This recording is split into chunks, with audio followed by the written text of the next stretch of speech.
চোখের অন্য নাম কি সুদূরে প্রবাহ।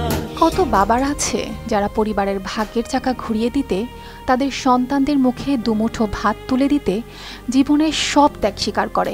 কখনো কখনো সেই ত্যাগের পরিমাণ এতটাই বেড়ে যায় যে নিজেকেও ত্যাগ করে। ঠিক এমনই একজন ঝিনাইদহের সানোয়ার। পরিবারের সুখ শান্তির জন্য বিশ্বাস আর আশার আলো নিয়েই তিনি পাড়ি দেন বিদেশের পথে।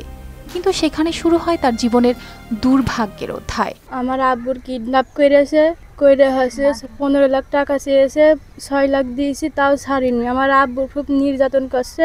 ঝিনাইদহের কালীগঞ্জ উপজেলার হাসানহাটি গ্রামের সানোয়ার হোসেন 2 বছর ধরে লিবিয়ায় কাজ করছিলেন। সেখানে পরিচিত হন আলামিন নামের এক ব্যক্তির সঙ্গে, যিনি তাকে লিবিয়া থেকে ইতালিতে পাঠানোর প্রতিশ্রুতি দেন। সব মশার বিরুদ্ধে সুরক্ষা দিতে এলো বসুন্ধরা এক্সট্রিম অ্যারোসল, মশার বিরুদ্ধে এক্সট্রিম সুরক্ষা। সেই কথা বিশ্বাস করে সানোয়ারের পরিবার বিক্রি করে দেয় তাদের ভিটেমাটি, ব্যাংক অ্যাকাউন্টের মাধ্যমে পাঠায় 6 লাখ টাকা। কিন্তু স্বপ্নের ইতালি না পেয়ে সানোয়ার আটকা পড়ে লিবিয়ার এক অজানা স্থানে। নিয়ে যাওয়ার পরে ওখানে গেম ঘরে আটকে রেখে 6 লক্ষ টাকা নিয়ে নেয়।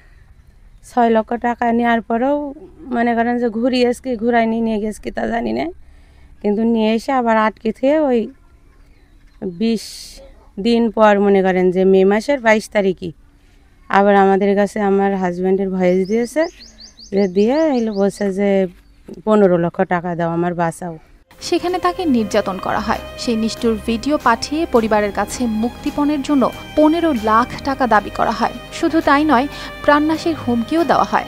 স্বামীর মুক্তির জন্য সানোয়ারের স্ত্রী নার্গিস বেগম থানা পুলিশের দ্বারস্থ হয়েছেন। অভিযুক্ত আলামিন ও জহির গা ঢাকা দিয়েছেন।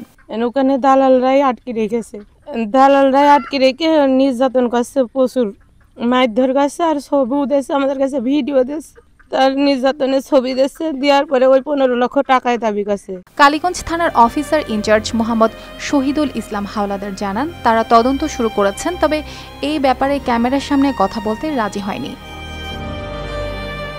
News desk, RTV।